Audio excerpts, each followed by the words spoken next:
What is up, guys? Thanks for watching another video. Now yes, this month's WWE Talk video is a little bit later than usual. It's now actually the 1st of August, so this is going to have to be August's edition.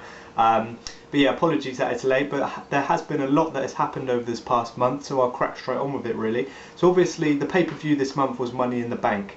Now I loved this pay-per-view. I thought it was great.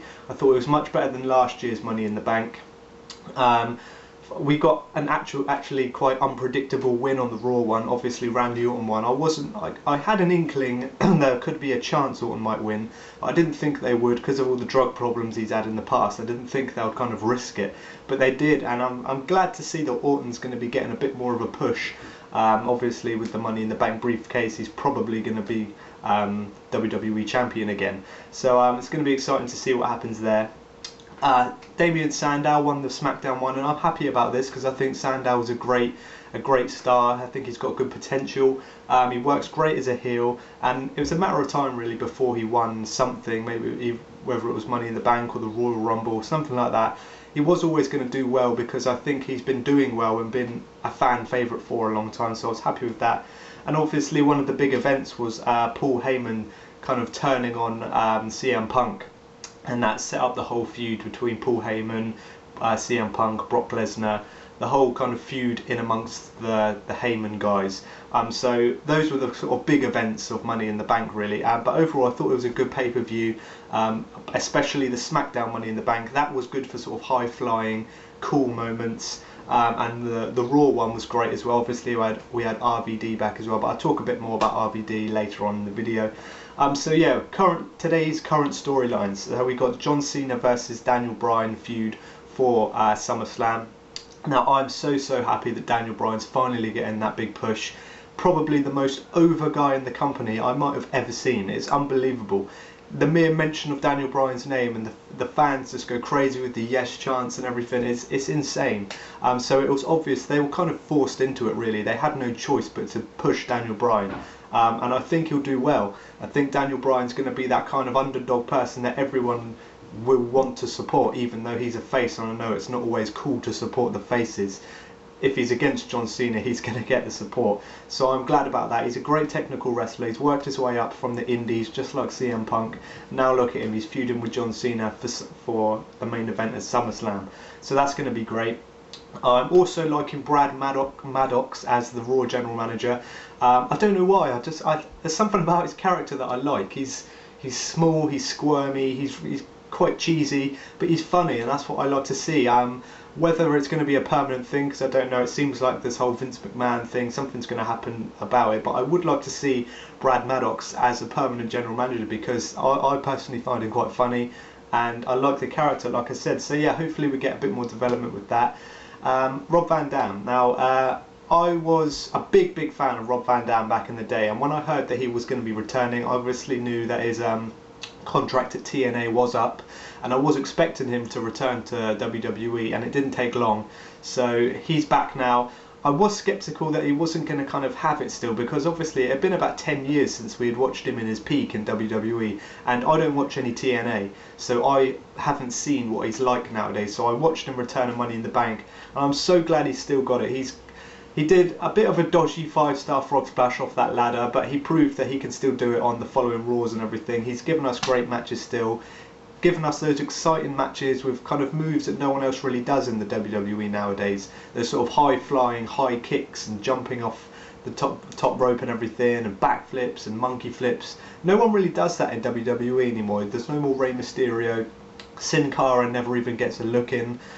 Shelton Benjamin has been gone for years. That type of character, Kofi Kingston's been dropped at the moment. So that kind of high flyer isn't really around at the moment. So it is good to see such a veteran high flyer returning to the WWE in Rob Van Dam.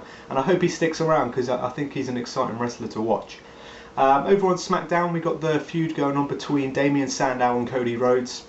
Obviously Sandow kind of backstabbed Cody Rhodes when he was about to win the briefcase, and then Sandow came down, pushed him off and grabbed the briefcase for himself. But that's triggered the feud, and also triggered a Cody Rhodes face turn as well, which I like. I do like Cody Rhodes as a face. There have been a lot of face turns in WWE this month.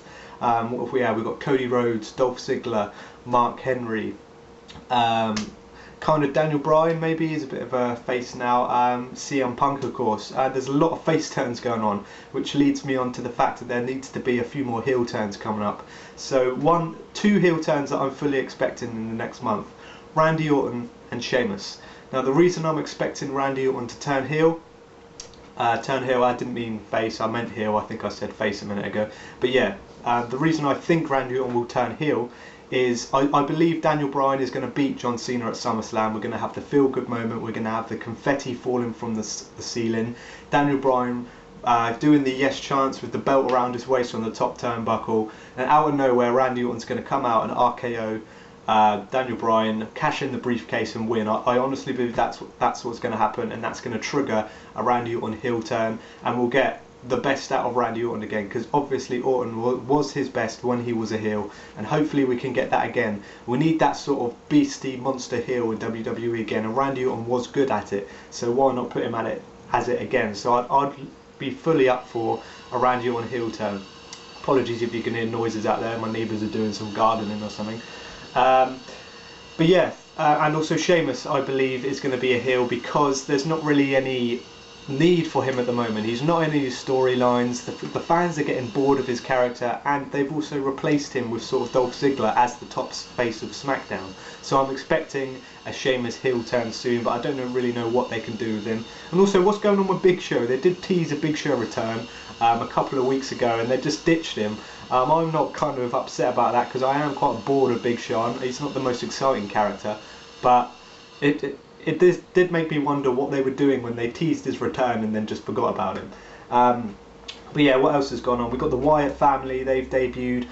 Strong kind of debut. They're not as kind of exciting as I thought. I thought with the amount of promos they were giving them each week, I thought they were going to be doing something in the sort of main event scene. But not. They're attacking Kane in the mid-card and attacking R-Truth. So it's not really the most exciting of debuts, in my opinion. They're good characters. I like the character of all three of them. They are very interesting, but I don't think they're being used well by going after Kane, because Kane has been around far too long. It needs to be much more of an impact, whether it was John Cena, CM Punk, or someone like that. But who knows? Who knows what they're going to do? It might pick up. I'm liking the McMahon feud with obviously Stephanie McMahon, Vince McMahon and Triple H, the kind of battle for power, really. I'm liking the fact that Vince McMahon is that heel again, and he's got his iconic hairstyle back from the Attitude Era, so he looks like the corporate heel that we all know and love from Vince McMahon. But yeah, I'm hoping Vince sticks around, because it always makes it a bit more exciting when Vince is there. So yeah, hopefully we get some kind of cool feud leading into SummerSlam. Mark Henry is also another face that I did mention a while ago. I like the idea of Henry as a face, as long as they don't go down the stupid Great Khali, Santino Marella, Zack Ryder type face where he's all cheesy and like a big cuddly bear. That's not what I want to see. I want to see Mark Henry as a sort of CM Punk face, where he's still the beast he is, but he's just facing off against heels, because I like Mark Henry as a character. Dolph Ziggler is currently in a feud with sort of Big E Langston. I'm really liking Dolph Ziggler as a face as well. I think he could do very well if they stick him as a face and he kind of propels. He could be WWE champion, which I would be fully up for, because he works well as a face. He's a fan favourite, and he's got the great moves. The only thing I worry about is he's getting a bit older now. I think he's like 35, 36. So he needs to kind of have a big title run soon before he gets too old. But yeah, that's about it really. We've got SummerSlam coming up. We've got a couple of good matches announced so far. We've obviously got John Cena and Daniel Bryan. We've got CM Punk and Brock Lesnar, which is going to be a great battle. I'm looking forward to seeing that. I just hope we get a bit more Brock in the build-up. We haven't seen him much. We've seen a couple of beatdowns on CM Punk, but we need more Brock Lesnar for us to get hyped about this feud. But yeah, I'm excited for SummerSlam. I just want a few more matches announced soon. But yeah, good month for WWE. I'm excited for it at the moment. It's a very good month. Good pay-per-view, good stories going on, good face turns. Like I said, I'm expecting a few heel turns. But yeah, that's about it, guys. Leave your comments down below on what you're currently thinking of in WWE and what you think of the current storylines. And yeah, that's about it. So thank you for watching, guys, and I'll see you on my next video.